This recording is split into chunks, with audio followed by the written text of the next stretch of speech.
Comfort is a very important sensation. After you've had a really stinky day at work, or you bomb a test, or your girlfriend of 4 years leaves you for some dude named Ruben, when that happens, it's important that you have something to fall back on that can help you through the hard times. These things don't always have to solve the problem per se, but they can really make things easier. Stuff like spending time with friends and family. But when stuff is really going down, even small things like music, movies, or videos can make a huge difference. This got me thinking I definitely have a handful of channels on YouTube that I consider to be my comfort channels, but why is that? What exactly makes for good comfort content? I think consistency is probably the most important thing because ideally your comfort channels would counter the unpredictable nature of life. When you're dealing with the stresses of living, do you really want to take a chance on something new and unpredictable during your free time? No. You want the comfort of Old Reliable. Channels with a consistent format and preferably a gimungo-ass backlog. First thing that comes to mind for me is probably Good Mythical Morning, which is funny because I haven't actually watched them in, like, forever. Just listen to this intro song, alright? Oh, yo. Oh, yeah. Oh my god. That takes me back to, like, 2013, just immediately. Yeah. I think the reason Good Mythical Morning is the quintessential comfort channel is because of that consistency. Aside from A Dark Age that we don't talk about, they've been keeping up with their cozy morning routine for ages now, which means when you go into any GMM video, you know exactly what you're getting into. It also means that they have a stupidly huge archive of videos, so if you're just really going through it and you want to just completely submerge your entire being into the GMMCU, you can pretty much do that for an eternity. Did you know that if you didn't sleep or eat or do anything else, it would take you 19 days to watch their first 2,000 episodes in one sitting? And that's just their first 2,000 episodes. They're still making more. Similar to Good Mythical Morning, there's another iconic example that comes to my mind. Scott the Woz. Scott has developed such a consistent and iconic style that it is instantly recognizable, almost like a TV show. In fact, it literally was a TV show at one point. Like, it's almost like a blend between, like, yeah, like I said, like Angry Video Game Nerd, but like also like sitcoms, I feel like. Because he's pretty much a character at this point, you know? He's not a dude, he's a character. He looks like he could have gone to, like, every school I've ever gone to. Yeah. Like, if I found Scott the Woz on campus tomorrow, I wouldn't be surprised. I'd just be like, oh yeah, he goes here. He is the definitive white guy. And yes, I have officially given Scott the Woz the highest honor that I can give, which is to watch their videos while I'm eating lunch. And I'm eating the food. And I eat the food. Trust me, I don't hand that award out to just anybody, but that's a discussion for another day. There's a certain level of predictability to both of these channels, which might sound like a bad thing, but I don't mean it like that at all. When you're looking to escape from reality for a bit, sometimes that predictability is just what you need. It probably goes without saying that when you're already stressed, you probably don't want to watch something that will piss you off or jump scare you. And don't worry, I know you probably thought I was going to jump scare you there, but trust me, I would never do that. Never. This is a safe space.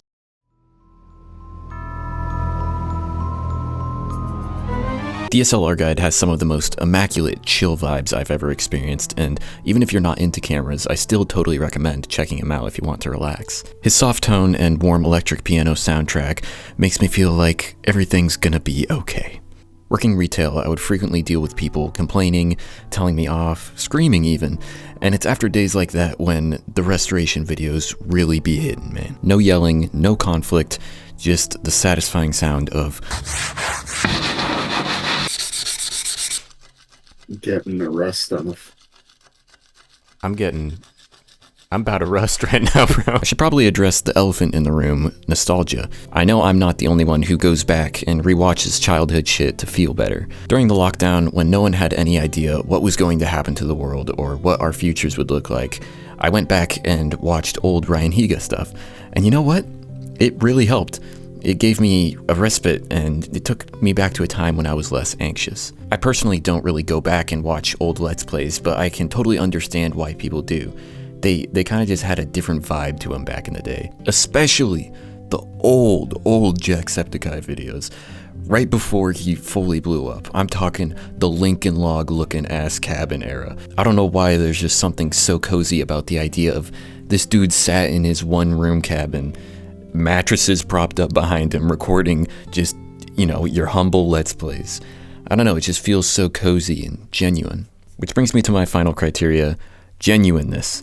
At least once a year, I find myself going back and doing a rewatch of all the mainline Nakey Jakey videos, and it never fails because his videos feel genuine. Behind the ironic slapstick editing, these videos always hold up for me because there's just something so genuine about a silly dude sitting on a yoga ball while passionately talking about video games. Or with something like the Weekly Slap.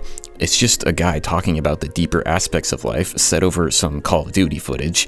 It feels like a relic of the past, yet that's something that makes it feel even more genuine. Both of these series feel distinctly human, and it's because of that relatability that they are so comforting. I don't care what happens in the future, but I don't think any AI robots will be able to emulate that.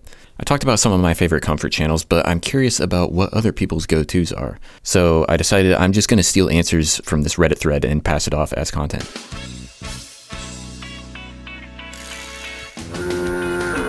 Primitive technology. Yeah, there's just something about watching guys build stuff. And especially I feel like with primitive technology, the fact that it's in nature and there's no talking or very minimal editing whatsoever, just so it feels very cozy. So I understand that. June's Kitchen technically is kind of along the same lines of primitive technology. You're just watching a dude make stuff in a very relaxing format. And on top of that, you got Cass, so that's a huge dub. Commentary is another one that I failed to mention, but Cody Ko, Drew Gooden, Curtis Connor, all that kind of stuff. Sometimes it borders on reaction videos, but usually the good ones, I feel like the best ones actually add something to the discussion, or at least add some funny bits. And it also kind of shows the reason why reaction videos are so popular is because it's fun to watch people react to stuff. It feels like you're watching something with a friend, and that is obviously one of the most comforting feelings you can have.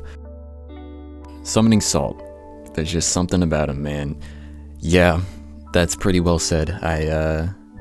I don't know what it is that makes me want to watch an hour-long video about Wii Sports speedruns, but it works. There's so many different creators that are doing speedrun overviews and speedrun content, but I still feel like Summoning Salt does it the best, and most certainly in one of the most comforting ways. He's also another one of those channels that I gifted the high honor of putting on while I'm eating lunch. Ethos Lab, I can't remember if I watched him back in the day, but I just love seeing this kind of old-fashioned long-form Minecraft content that has a very passionate audience and pretty good views still in 2023. I think that is incredible.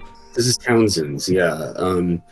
I love this guy. He just has such a happy, wholesome personality. He does a lot of old-timey recipe videos, and I love those.